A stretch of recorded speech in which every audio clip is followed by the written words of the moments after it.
Hello नमस्कार दोस्तों, सभी को स्वागत है आपको हमारे एक नई वीडियो में। तो आज हम लेके आए हैं यूपी टेट का सॉल्व पेपर, जिसमें दो पेपर होंगे। एक तो बाल विकास एवं शिक्षा शास्त्र और दूसरा हिंदी का।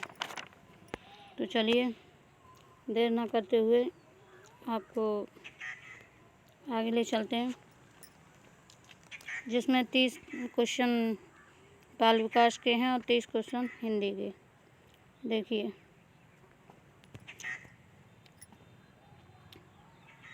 यूपी टेट बाल विकास एवं शिक्षा शास्त्र ये पेपर है। चलिए आपको लेके चलते हैं पहले क्वेश्चन से ही।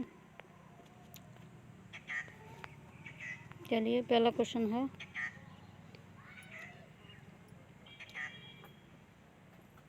प्रश्न नंबर पहला है,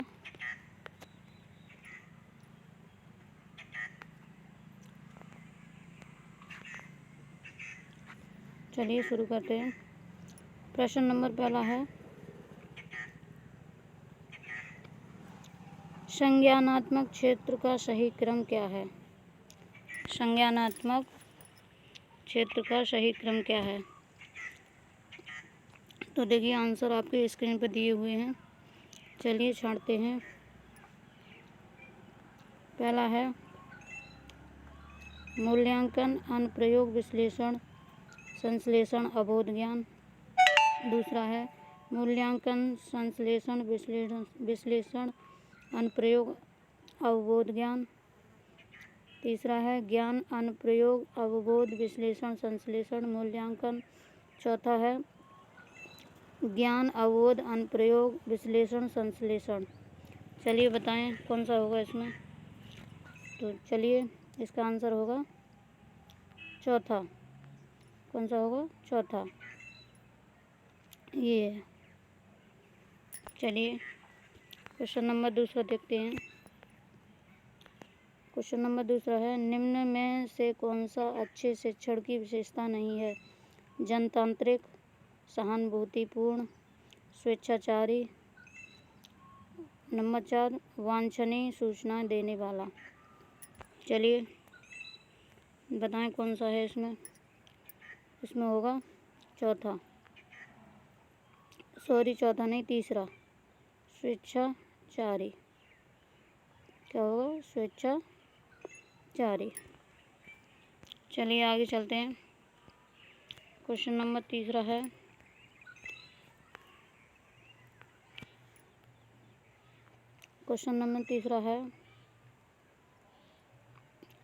अवप्रेरणा का प्रत्याशा सिद्धांत किसके द्वारा दिया गया है? Number 1 Maslow, number 2 Herzberg, number 3 Victor Vroom, number 4 Skinner. चलिए बताएं कौन सा होगा।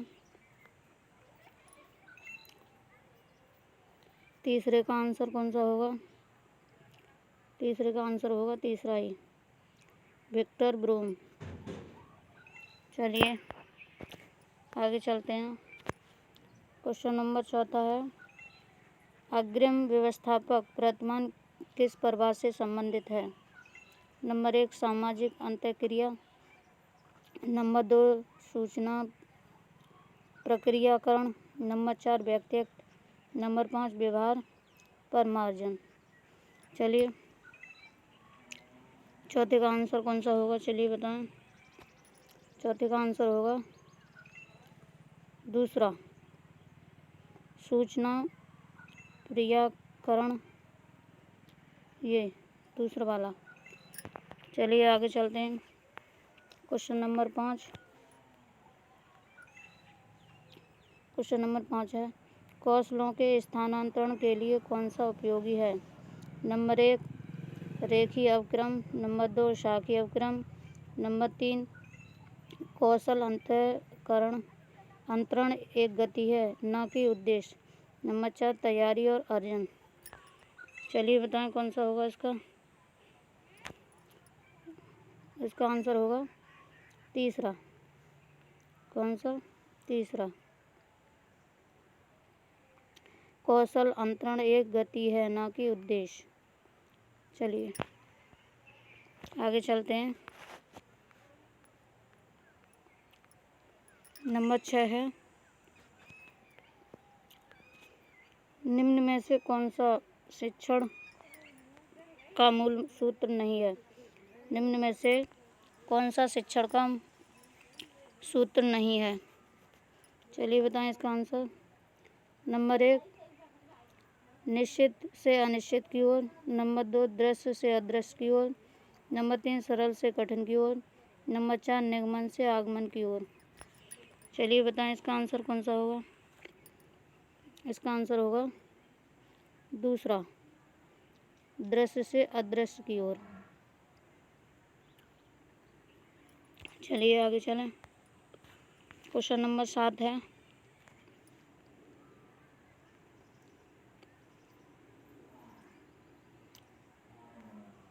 क्वेश्चन नंबर 7 है, सूक्ष्म शिक्षण चक्र का प्रथम पद होता है। सूक्ष्म शिक्षण चक्र का प्रथम पद कौन सा होता है। चलिए बताएं। नंबर 1, शिक्षण। नंबर 2, योजना बनाना। नंबर 3, प्रतिपुष्टि करना। नंबर 4, प्रस्तावना बनाना। चलिए बताएं कौन सा होगा। नंबर 7 का होगा, क्वेश्चन नंबर 7 का होगा योजना बनाना।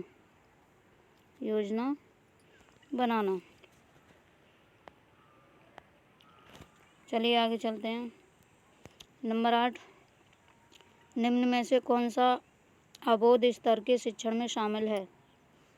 निम्न में से कौन सा अबोध स्तर के शिक्षण में शामिल है। नंबर 1, अनुप्रयोग। नंबर 2, तुलना। नंबर 4, पृथक्करण। नंबर 4, अन्वेषण। चलिए बताएं कौन सा होगा। नंबर 8 का होगा अन्वेषण। कौन सा होगा। अन्वेषण। चलिए आगे चलते हैं।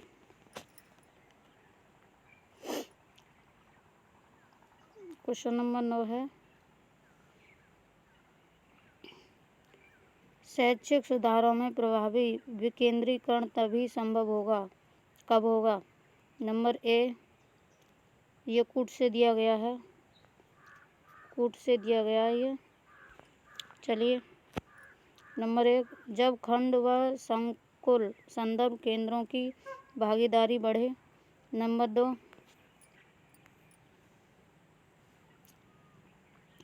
नंबर बी, स्थानीय संदर्भ व्यक्ति उपलब्ध हों। नंबर सी, अध्यापकों के पास संसाधन और प्रासंगिक सामग्री भी मौजूद हो। उत्तर चुनें। चलिए इसका उत्तर कौन सा होगा।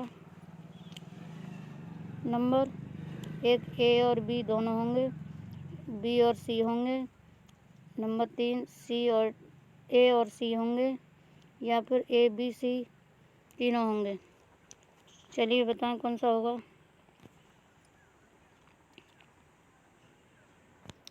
नंबर 9 का होगा चौथा, ए बी सी तीनों होंगे।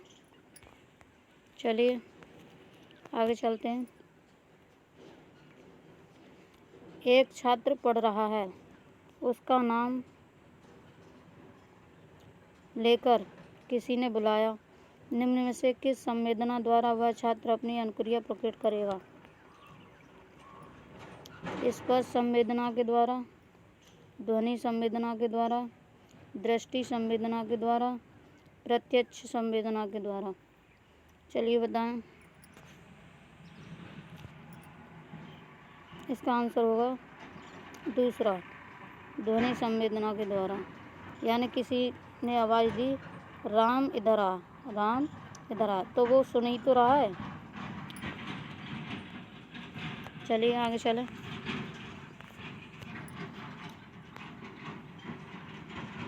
नंबर 11 है,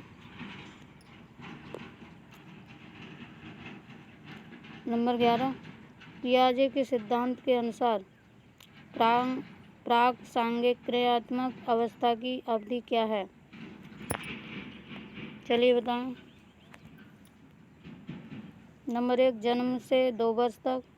नंबर 2 2 से 7 वर्ष तक, नंबर 3 4 से 8 वर्ष तक, नंबर 5 5 से 8 वर्ष तक। चलिए बताएं कौन सी होगी। इसका आंसर होगा दूसरा, 2 वर्ष से 7 वर्ष तक। चलिए आगे चलते हैं।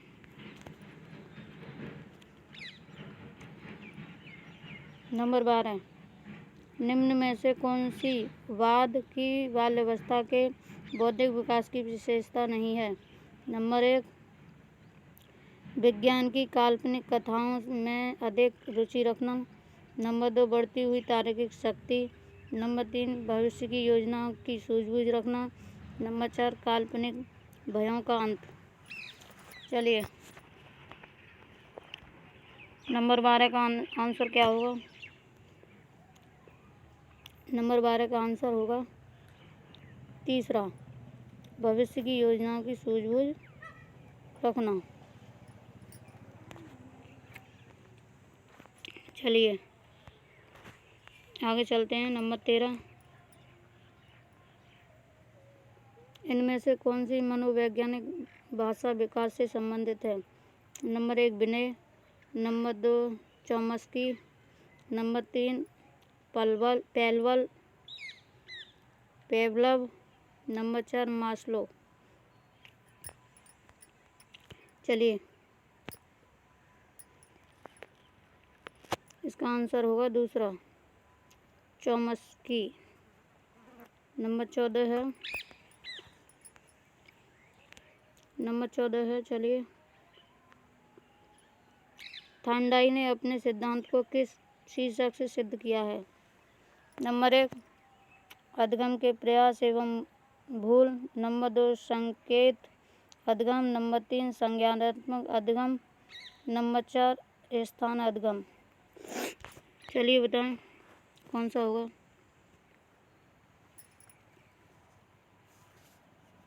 नंबर 14 का होगा पहला। कौन सा होगा पहला, अधगम के प्रयास एवं भूल। चलिए आगे चलते हैं। नंबर 15 है, गिरोह अवस्था किस आयु वर्ग एवं विलंब विकास से संबंधित है। नंबर 1, 3 से 6 वर्ष एवं भाषा। नंबर 2, 8 से 10 वर्ष एवं समाजीकरण। नंबर 3, 16 से 19 वर्ष एवं नैतिकता। नंबर 4, 16 से 19 वर्ष संज्ञानात्मक। चलिए बताएं कौन सा होगा इसका।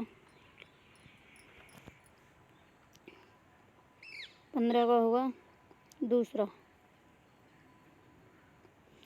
8 से 10 वर्ष एवं समाजीकरण। चलिए आगे चलते हैं।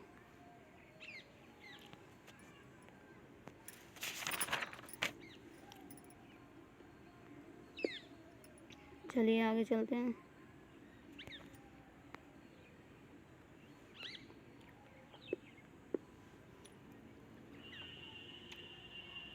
नंबर 16 है, पियाजे के अनुसार संज्ञानात्मक विकास की तृतीय अवस्था निम्न में से कौन सी है। नंबर 1, पूर्व संक्रियावस्था। नंबर 2, मूर्त संक्रियावस्था। नंबर 3, औपचारिक संक्रियावस्था। नंबर 4, संवेदनात्मक गामक अवस्था। चलिए इसका आंसर होगा दूसरा, मूर्त संक्रियात्मक अवस्था। चलिए आगे चलते हैं। नंबर 17 है, निम्न में से अधगम में योगदान देने वाले मनोवैज्ञानिक कारकों में से कौन सा शामिल नहीं है। नंबर 1, प्रेरणा। नंबर 2, रुचि। नंबर 3, अधगम की इच्छा। नंबर 4, विषय वस्तु का स्वरूप। चलिए नंबर 17 का आंसर क्या होगा। नंबर 17 का आंसर होगा चौथा, विषय वस्तु का स्वरूप। विषय वस्तु का स्वरूप। चलिए आगे चलें। नंबर 18 है, निम्न में से सामाजिक मूल्य कौन सा है। निम्न में से सामाजिक मूल्य कौन सा है। नंबर 1, प्राथमिक लक्ष्य। नंबर 2, मूल प्रवृत्ति। नंबर 3, सहायता परक व्यवहार। नंबर 4 आक्रामकता की आवश्यकता। चलिए नंबर 18 का आंसर क्या होगा?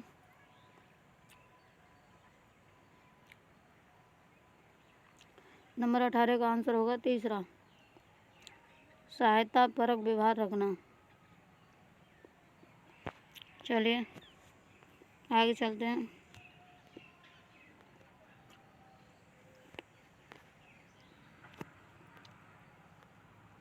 नंबर 19 है पश्च अन्वेषण तथा साधन साक्ष्य विश्लेषण निम्न में से किसके उदाहरण हैं? Number 1 algorithm. नंबर 3 मानसिक प्रवृत्ति। नंबर 2 मानसिक प्रवृत्ति। नंबर 3 स्वतः शोध। नंबर 4 प्रकारात्मक स्थिरता। चलिए इसका आंसर क्या होगा बताएं। इसका आंसर होगा नंबर 3 स्वतः शोध रखना। चलिए आगे चलें।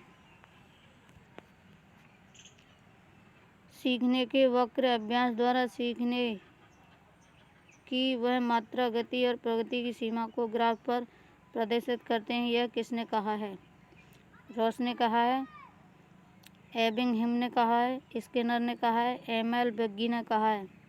चलिए इसका आंसर बताएं। चलिए देखिए इसके आंसर में 2 हो सकते हैं और इस क्वेश्चन को आप कंफ्यूज में रख दें। इस क्वेश्चन में कंफ्यूज है, आयोग कौन सा मानता है और किताबें कौन सा भी कहती हैं। चलिए आगे चलते हैं।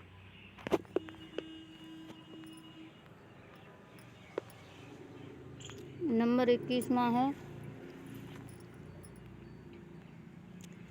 निम्न में से कौन सा थांडाई के अधिगम के प्राथमिक नियमों में शामिल नहीं है? निम्न में से कौन सा थांडाई के अधिगम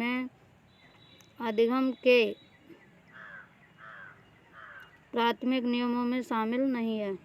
नंबर 1 अभ्यास का नियम। नंबर 2 अभाव का नियम। नंबर 3 सहचारात्मक स्थानांतरण का नियम। नंबर 4 तत्परता का नियम। चलिए इसका आंसर होगा तीसरा, सहचारात्मक स्थानांतरण का नियम। चलिए आगे चलते हैं।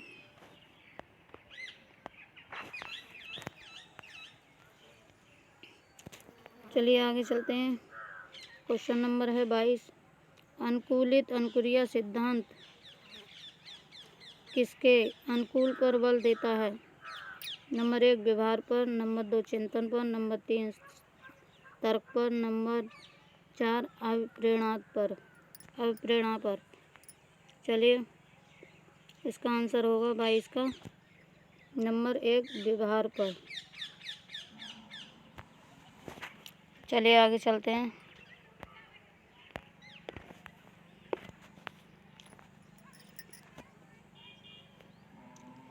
आगे है क्रिया प्रसूत अनुबंधन का दूसरा नाम क्या है? नंबर 1 नैमित्तिक। नंबर 2 प्राचीन अनुबंधन। नंबर 3 समीपस्थ अनुबंधन। नंबर 4 चिन्ह अनुबंधन। चलिए इसका आंसर क्या होगा? 23 का आंसर होगा पहला, नैमित्तिक अनुबंधन। चलिए आगे चलते हैं। क्वेश्चन नंबर 24 है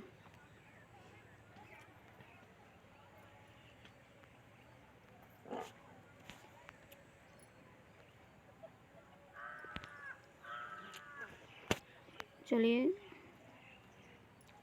दिखाई दे रहा है सबको? Question number 24।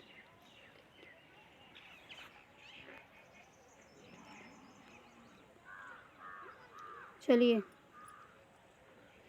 निम्न में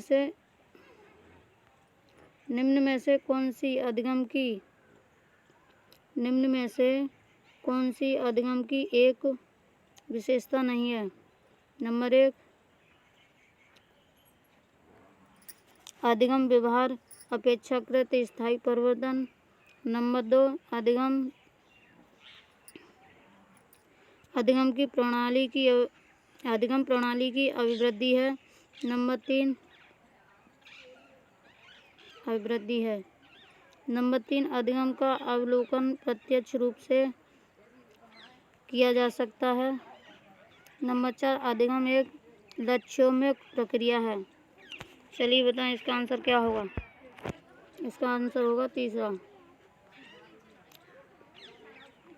होगा अधिगम का अवलोकन प्रत्यक्ष रूप से किया जा सकता है।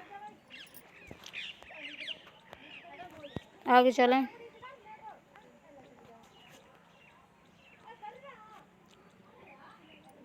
नंबर 25 कोहलर यह सिद्धांत करना चाहता था कि सीखना क्या है। कोहलर यह सिद्धांत करना चाहता था कि सीखना क्या है। स्वतः याद वृक्षित क्रिया है। नंबर 2 संज्ञानात्मक संकार्य है। यह एक ऐसी स्थिति है जिसमें व्यक्ति पशु से श्रेष्ठ है। नंबर 4 परिस्थिति के विभिन्न अंगों का प्रत्यक्षीकरण करना। चलिए इसका आंसर कौन सा होगा, चलिए बताएं। इसका आंसर होगा दूसरा संज्ञानात्मक संकार है। सीखना एक संज्ञानात्मक संकार है। चलिए आगे चलें।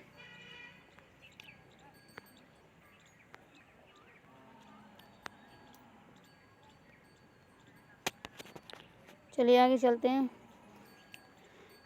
क्वेश्चन अगला है 26वां। किसी भी नई भाषा को सीखने के लिए कहाँ से प्रारंभ किया जाना चाहिए। नंबर 1 वाक्यों के निर्माण से। नंबर 2 शब्दों के निर्माण से। नंबर 3 अक्षर व शब्द के मध्य सहचार से। नंबर 4 उपयुक्त में से कोई नहीं। चलिए इसका आंसर क्या होगा, चलिए बताएं। इसका आंसर होगा तीसरा अक्षरों व शब्दों के मध्य सहचार व्यवस्था से सीखना प्रारंभ करना चाहिए। आगे चलें। नंबर 27 है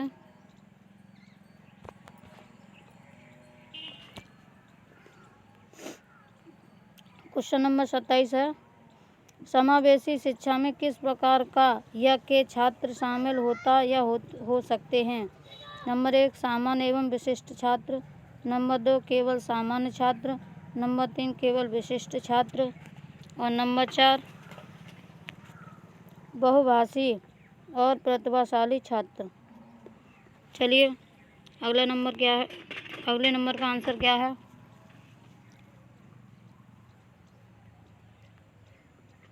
इसका आंसर होगा सामान्य छात्र। पहला सामान्य और विशिष्ट छात्र शामिल हो सकते हैं। आगे चलें। नंबर 28 अधोलिखित में गणित संबंधी अधिगम अक्षमता को कौन सा पद परिभाषित करता है। नंबर 1 पठन दोष। नंबर 1 पठन दोष। नंबर 2 गणना दोष। नंबर 3 नीरसता संबंधी दोष। नंबर 4 उपरोक्त में से कोई नहीं। चलिए बताएं। इसका आंसर होगा दूसरा नंबर 2 गणना दोष। चलिए आगे चलते हैं। नंबर 29 है समावेशीकरण की सफलता के लिए आवश्यक है। समावेशीकरण की सफलता के लिए क्या आवश्यक है। नंबर 1 अभिभावकों की भागीदारी का न होना। नंबर 2 अलगाव। नंबर 3 क्षमता निर्माण का अभाव। नंबर 4 संवेदनशीलता। चलिए आगे चलें। इसका आंसर क्या होगा बताएं। इसका आंसर क्या होगा संवेदनशीलता। चलिए आगे चलते हैं। बाल विकास का लास्ट क्वेश्चन है ये, नंबर 30। निम्न में से कौन सा संवेग का तत्व नहीं है? दैहिक, संज्ञानात्मक, व्यवहारात्मक या संवेदी? चलिए, इसका आंसर होगा संवेदी।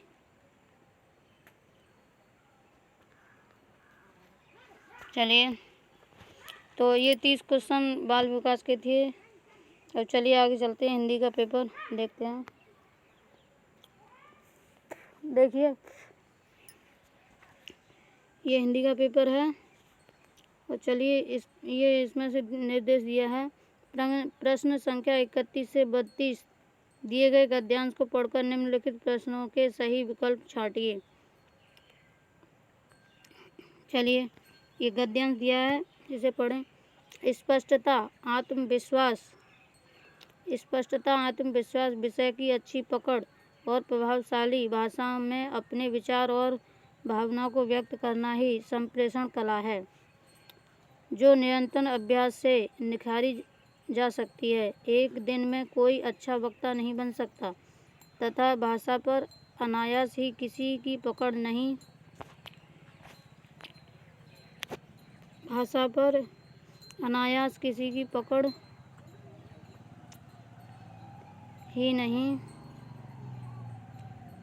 हो पाती। इसी अभ्यास से स्वामी विवेकानंद ने जिस संप्रेषण कला का विकास किया है, उसने विश्व धर्म सम्मेलन में लाखों अमेरिका निवासियों को चकित और मोहित कर दिया। चलिए, इसी में से आपको 2 क्वेश्चन छांटने हैं। चलिए, क्वेश्चन नंबर पहला है, संप्रेषण कला क्या नहीं है? अलंकरण, आत्मविश्वास, प्रभावशाली भाषा, विचार एवं भावनाओं को व्यक्त करना। चलिए, इसका आंसर होगा पहला। इसमें अलंकरण नहीं है, यह संप्रेषण की कला नहीं है। क्या? अलंकरण। आत्मविश्वास है, प्रभावशाली है, विचार एवं भावनाओं को व्यक्त करना ये भी है। तो इसका आंसर होगा पहला। चलिए आगे चलते हैं।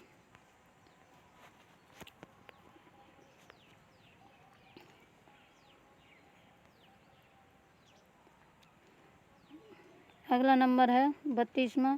संप्रेषण कला का विकास किससे होता है? अभ्यास से, भाषा से, भाषण से, अनायास से, विषय की अच्छी पकड़ से। चलिए, तो देखिए, विषय की अच्छी पकड़ से भी होता है, अनायास से भी होता है और अभ्यास से भी होता है। इसका आंसर होगा दूसरा, भाषण से नहीं होता। चलिए, अगला क्वेश्चन है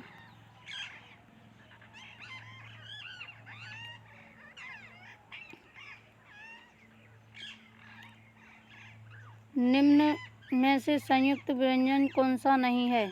निम्नलिखित में से संयुक्त व्यंजन कौन सा नहीं है? तो देखिए, संयुक्त व्यंजन हमारे 4 होते हैं, छ, त्र और स्र और ज्ञ। तो आप जान गए होंगे इनमें से कौन सा हमारा संयुक्त व्यंजन नहीं है। तो इसका आंसर होगा पहला। यह हमारा ये संयुक्त व्यंजन नहीं है, ये अंतस्थ व्यंजन है। कौन सा? अंतस्थ व्यंजन। यह भी 4 होते हैं अंतस्थ व्यंजन, य, र और ला और व। ये हमारे अंतस्थ व्यंजन हैं। चलिए आगे चलते हैं।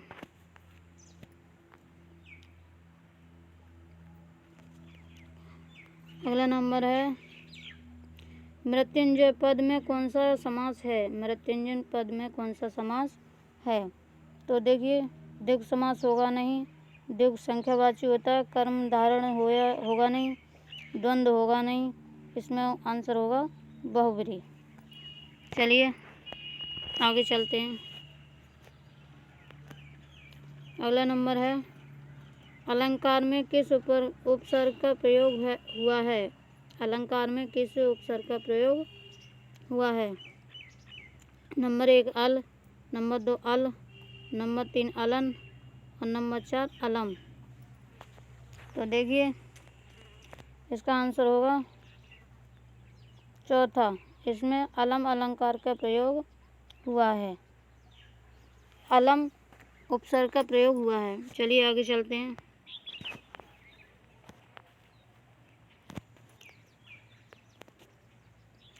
यह पुस्तक किसकी है?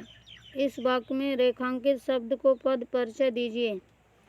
यह पुस्तक किसकी है? इस वाक्य में रेखांकित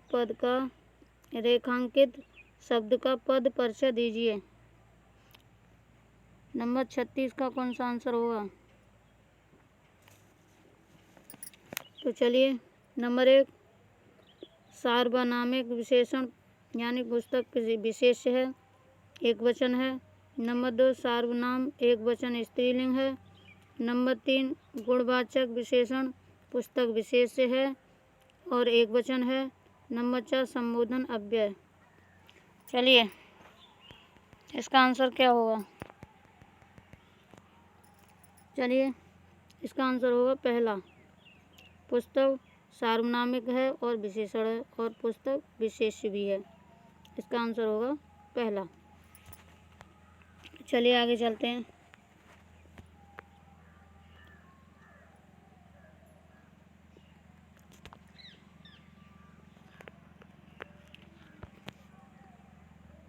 अगला नंबर है विश्लेषण शब्द का विलोम शब्द क्या है? विश्लेषण शब्द का विलोम शब्द क्या है?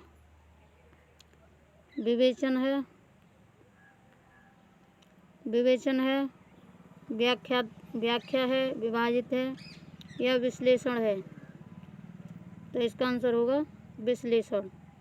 चलिए अगला नंबर, जिनका उच्चारण ऊपर के दांतों पर जीभ लगने से होता है उसे क्या कहते हैं? चलिए बताएं। कंठ कहेंगे, दंत कहेंगे, मूर्धन कहेंगे या अनुनासिक कहेंगे? चलिए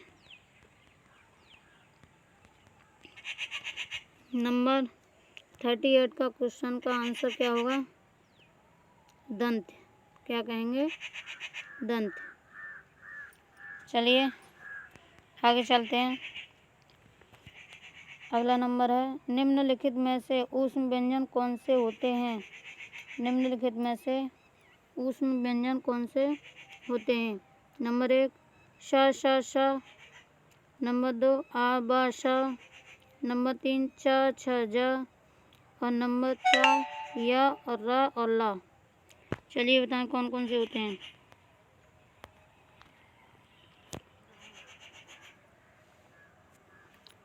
चलिए इसका आंसर होगा ये तीनों सा ऊष्म व्यंजन होते हैं। शा शा शा, ये शलजम वाला शा, खटकोण वाला शा और सपेरा वाला शा, ये ऊष्म व्यंजन होते हैं। कौन से? ऊष्म व्यंजन। चलिए आगे चलें।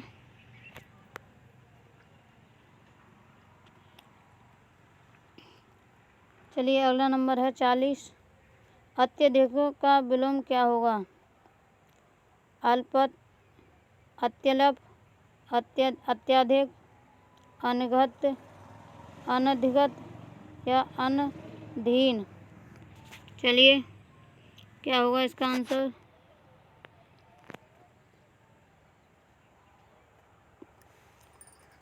चलिए इसका आंसर होगा पहला, अत्यल्प। आगे चलें। अगला नंबर है ऋतु का विलोम क्या है? अनरत, वक्र, विकीर्ण, अनैतिक। चलिए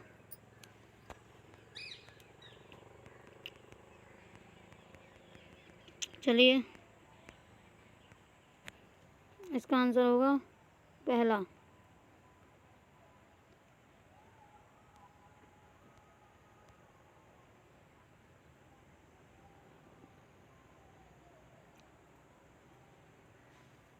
चलिए आगे चलें।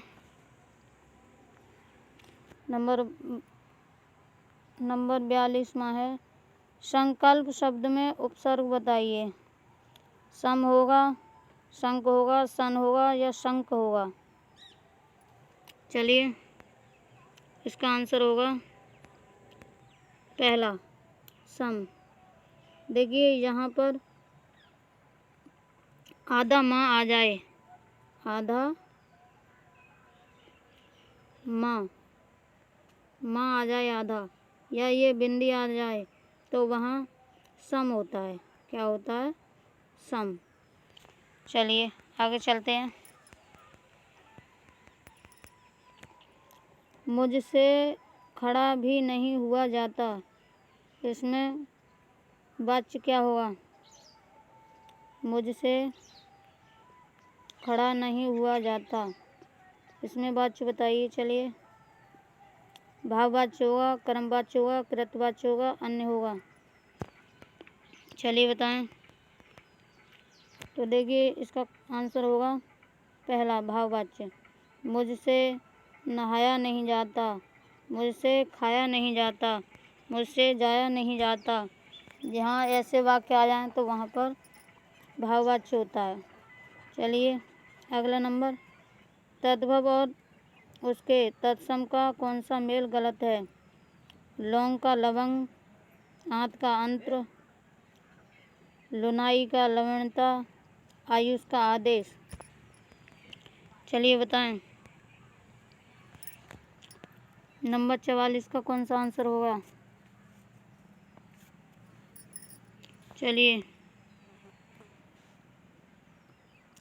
तो इसका आंसर है आंत का अंत्र होगा। चलिए आगे चलते हैं।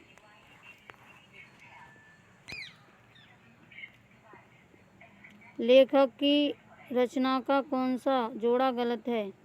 लेखक और उसकी रचना का कौन सा जोड़ा गलत है?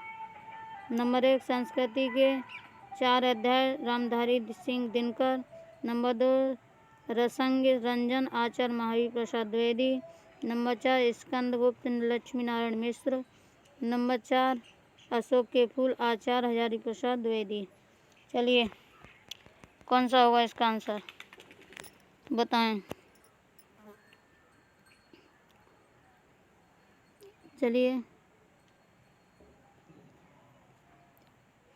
चलिए इसका आंसर होगा स्कंदगुप्त लक्ष्मी नारायण मिश्र। चलिए आगे चलते हैं।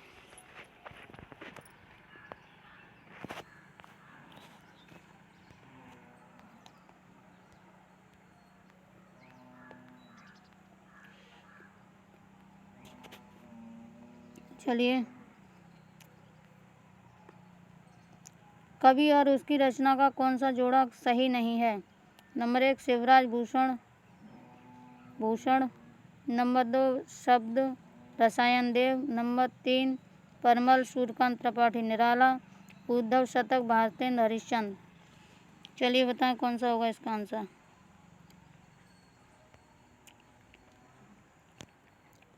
चलिए इसका आंसर होगा चौथा।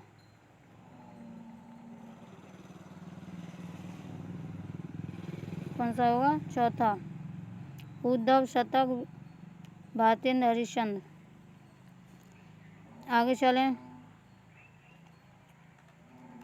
लेखक और उसकी कृति के युग में कौन सा गलत है? नंबर 1, बोलगा से गंगा राहुल संक्रत्यान। नंबर 2, सूरज का 7वीं घोड़ा धर्मवीर भारती की है। नंबर 3, आर्यों का आदि देश डॉक्टर संपूर्णानंद की है। नंबर 4, दर्शन दिग्दर्शन रामचंद्र शुक्ल की है। चलिए बताएं कौन सा होगा इसका। क्वेश्चन नंबर 47 का आंसर क्या होगा? चलिए बताएं। इसका आंसर होगा चौथा, दर्शन दिग्दर्शन रामचंद्र शुक्ल की है। चलिए आगे चलते हैं।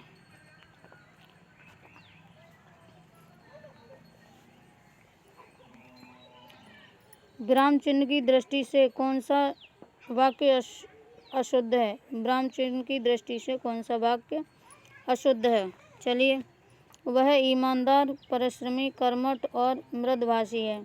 नंबर 2, उसके पास धन, वैभव, नौकर चाकर आदि सभी कुछ था। हाँ, मेरा यही विचार है। नंबर 4, आप हमारे घर आना चाहते हैं तो ठहरिए, चाहते हैं तो ठहरिए। चलिए, इसमें कौन सा युग्म गलत है? चलिए देखिए, इसका आंसर होगा तीसरा। हाँ, मेरा यही विचार है। इसका आंसर होगा तीसरा। हाँ, मेरा यही विचार है। चलिए आगे चलते हैं।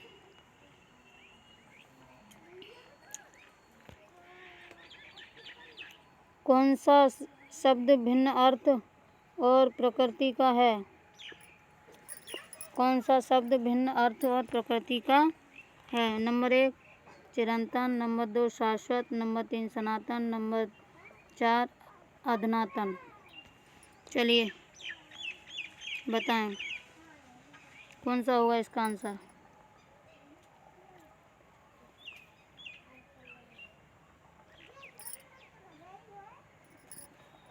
चलिए, इसका आंसर होगा चौथा, अधुनातन। नंबर 50, अर्वाचीन शब्द का विलोम शब्द क्या है? तो देखिए, अर्वाचीन नंबर 1, प्राचीन। नंबर 2, अद्यतन। नंबर 3, अधुनातन। नंबर 4, सनातन। चलिए, इसका आंसर होगा प्राचीन। क्या होगा? प्राचीन। चलिए आगे चलते हैं। व्याकरण की दृष्टि से कौन सा शब्द युग्म व्याकरण की दृष्टि से कौन सा शब्द अशुद्ध है? व्याकरण की दृष्टि से कौन सा शब्द अशुद्ध है? ब्रह्मणी, गृहिणी, विभीषण, जगतगुरु। चलिए, कौन सा अशुद्ध है? चलिए बताएं। तो देखिए, ये पहला ही अशुद्ध है। ब्रह्मणी इस तरीके से लिखा जाता है।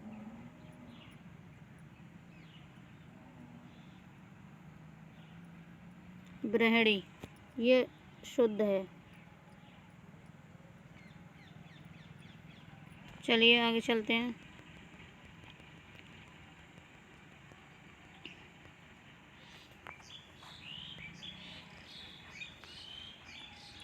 चलिए आगे चलते हैं। व्याकरण की दृष्टि से ये हो गया। निम्न में से कौन सा युग्म गलत है? नंबर 1, लुटिया डूबना, सारा काम चौपट हो जाना। नंबर 2, सब्जी बाग दिखाना, हरा भरा करना। नंबर 3, मुट्ठी गर्म करना, रिश्वत लेना। भाई का जाल, साहसी व्यक्ति। भाई का लाल, साहसी व्यक्ति। चलिए, कौन सा होगा इसमें से? चलिए बताएं। तो देखिए, इसका क्वेश्चन आंसर होगा सब्जी बाग दिखाना, यानी हरा भरा कर देना। सब्जी बाग दिखाना, हरा भरा कर देना। चलिए आगे चलते हैं।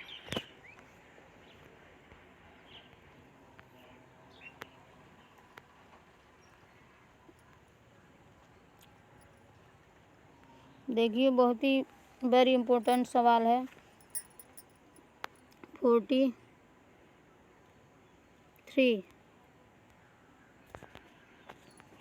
43 क्वेश्चन है। मेरी भवबाधा हरो, मेरी भवबाधा हरो, राधा नागर सोए, जा तन की झाई परे, श्याम हरित धृत होए। उपरोक्त दोहे में कौन सा अलंकार है? नंबर 1, अनियोक्ति अलंकार है। नंबर 2, यमक अलंकार है। नंबर 3, श्लेष अलंकार है। नंबर 4, रूपक अलंकार है। चलिए बताएं कौन सा अलंकार है। तो देखिए, इस क्वेश्चन में कंफ्यूज है। इसमें ये भी हो सकता है और इसमें ये भी हो सकता है, दोनों हो सकते हैं। चलिए आगे चलते हैं। गौशाला में कौन सा समास है?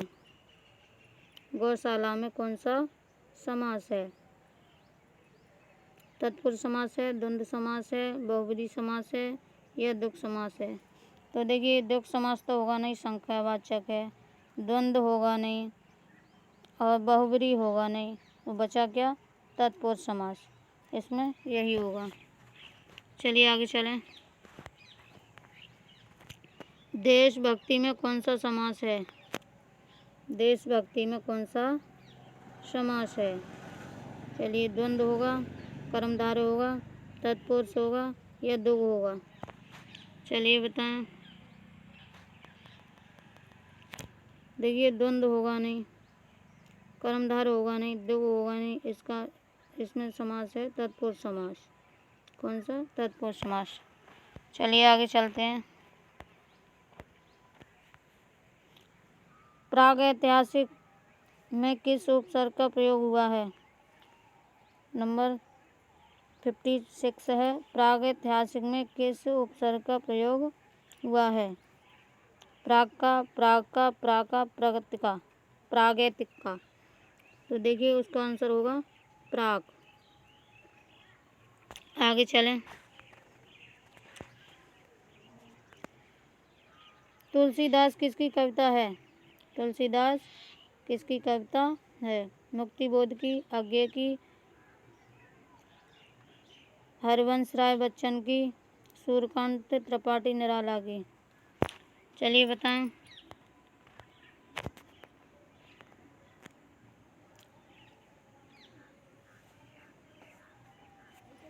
तो देखिए इसका आंसर होगा सूर्यकांत त्रिपाठी निराला। सूर्यकांत त्रिपाठी निराला। चलिए आगे चलते हैं। बहिष्कार का संधि विच्छेद क्या होगा? बह प्लस कार, बहिष्कार, बहकार, बहिर्कार। चलिए इसका आंसर क्या होगा? चलिए तो आपको बताते हैं। इसका आंसर होगा तीसरा। इसमें व्यंजन संधि है। कौन सी संधि है? व्यंजन संधि। चलिए आगे चलते हैं। वैदेही वनवास किसकी रचना है? वैदेही वनवास किसकी रचना है?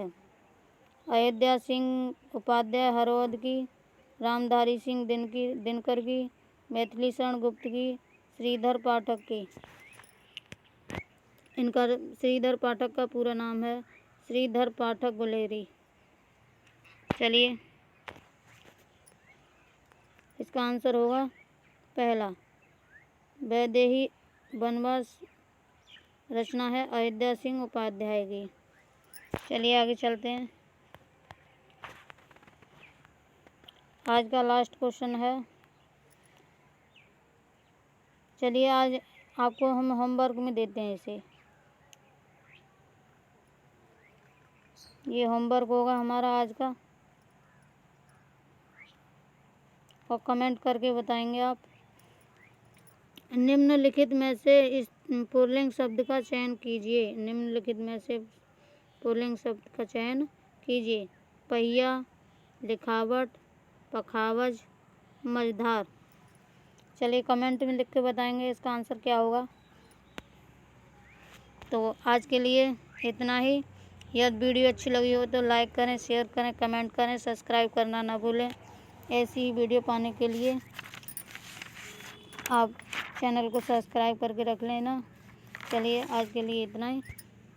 वीडियो को यहीं पर करते हैं एंड। जय हिंद, जय भारत।